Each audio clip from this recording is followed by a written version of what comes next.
guys, drdecks here. Yesterday we installed our stair treads and our bench boards. We have this cascading set of stairs that flares off into a bench. It's kind of a cool design. I like to do that on some of my projects whenever I get the elevation opportunities and the client's down.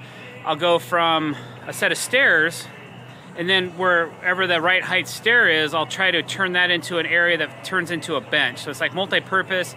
This place has a killer view, so why not take advantage of that? So now that we have all the boards installed and trimmed and sanded and filed and ready to rock, we're going to create some cascading corners, and I'm going to get into that in a little bit. And what we do is we take a piece of PVC decking and we cut a V-groove in it like this. Then we heat this up, and then we glue these two seams and we put it together with activator, and it kind of locks it in for a nice tight finish.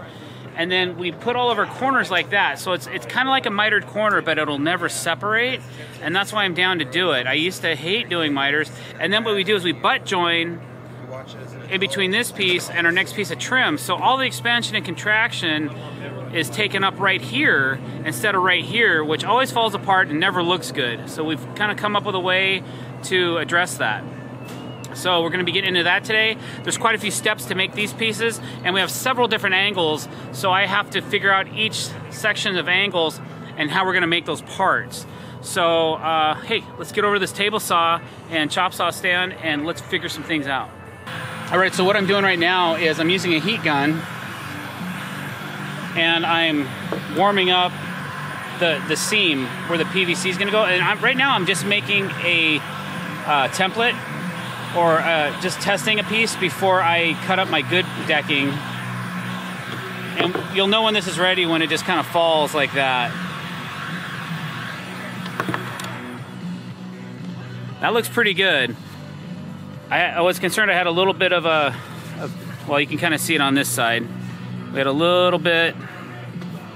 What's kind of cool about these parts is you get two sides, you get two chances to figure out which side's up. So I always take the better of the two sides, obviously, and put that up where you're gonna see it. So that's what our goal is, that's what we're making, and I'm gonna show you how I do that.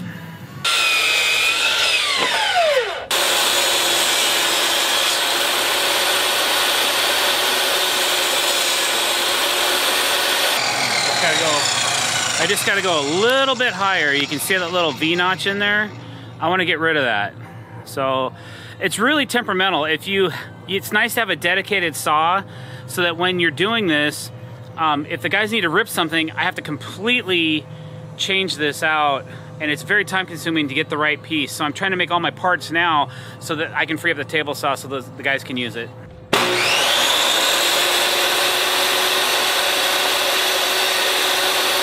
And that was almost too much. This side looks good. This will be up. We'll go ahead and use it. Nothing really matters without cupcakes.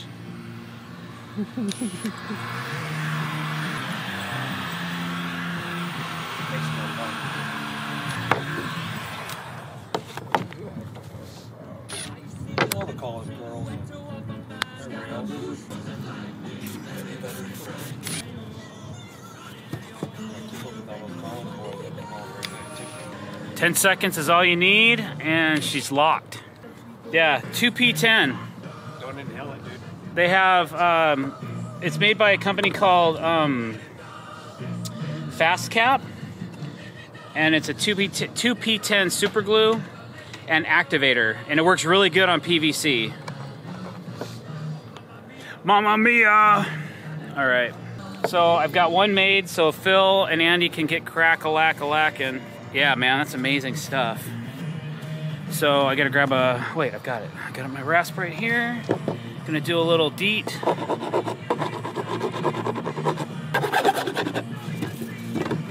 Oops. See how strong that is? Drop it? No problem. All right.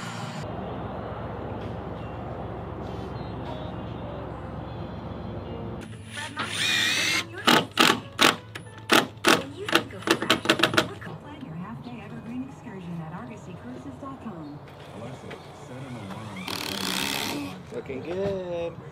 The relatives are coming this summer. Are yours? Might be the coffee. New Performance Plus Internet customers only. Restrictions apply.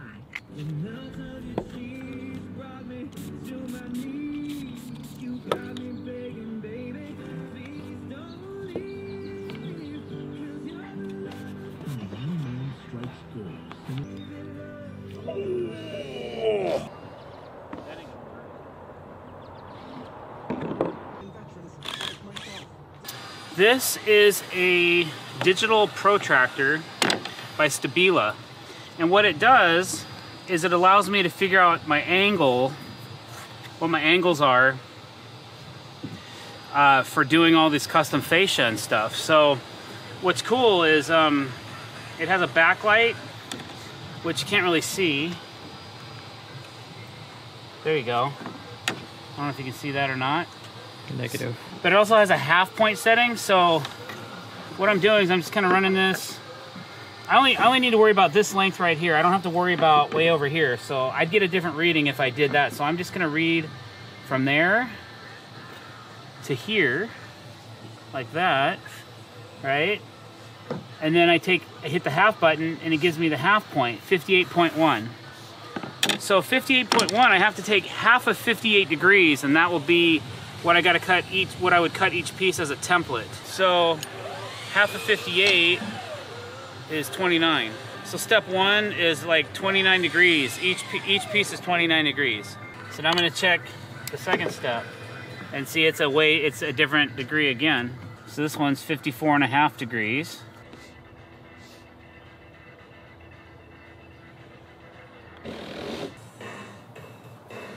Are they the same? I think I messed up. They're close.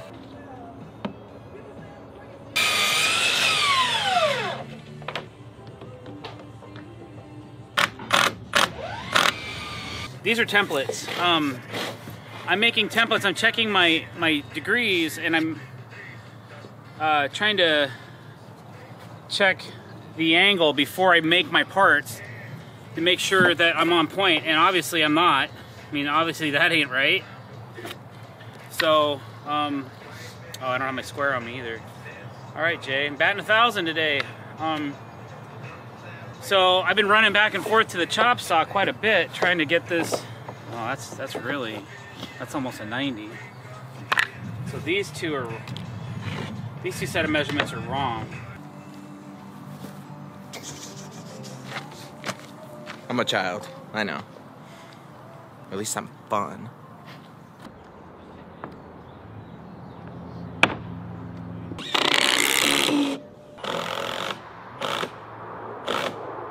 All right, so I just cut this piece of material. Now, this decking that we use is over $4 a running foot. So this is a 3-foot piece of material, maybe 2 foot, so it's $8 to $12. Then I noticed there's these little scratches in here that I didn't do. I don't even know how they got in there. It may come from shipping. So I'm gonna show you guys how to get rid of those so you don't blow 12 bucks, all right? So just grab your handy Metabo HPT,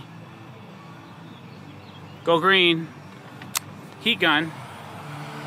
Any heat gun will do, really. Any heat gun. You know, you can use a brand, red, blue, yellow, whatever, but green. Green's the one I use. This one is adjustable, digital. Goes up to 1,200 degrees.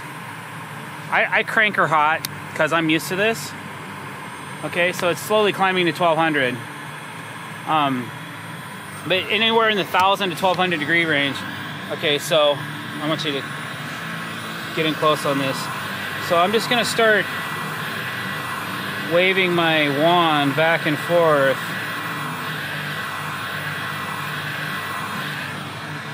And then there's a couple more right here. Right here.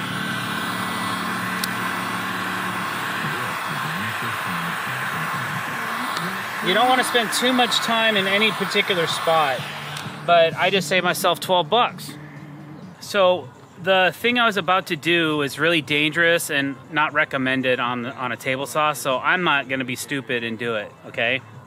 I'm going to be safe, but yes. So instead I'm going to make a jig, which I usually have this part that slides in this groove right here on the saw. It slides right here, and then it's 90 degrees to here.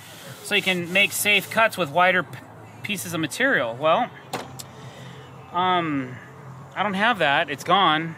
Got up and walked away or something. I don't know. So I gotta come up with a way to make it happen.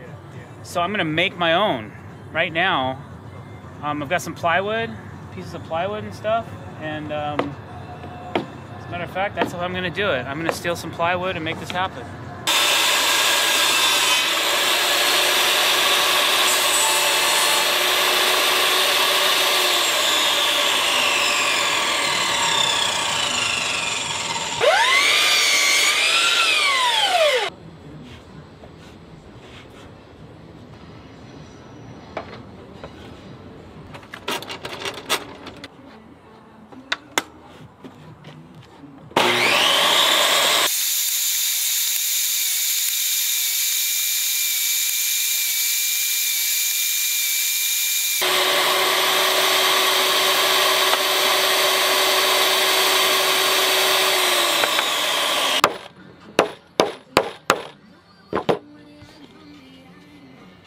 It looks like a signpost. We'll work for food.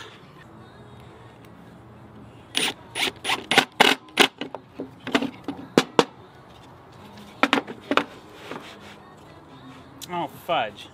I need this flush, dummy. All right, you ready?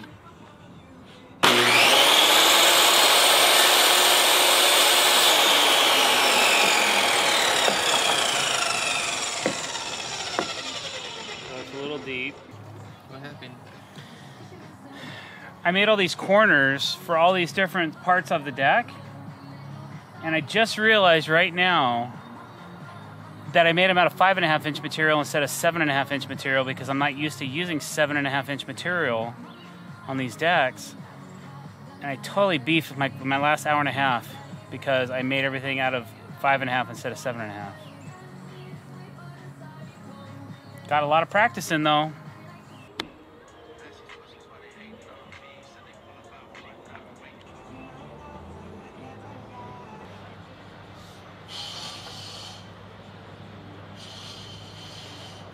Hey guys, thanks for watching. I really appreciate it. If you like what you saw, please click that subscribe button. And if you want to be notified every time we put out new content, click that bell icon as well. Thanks for watching and have a great day.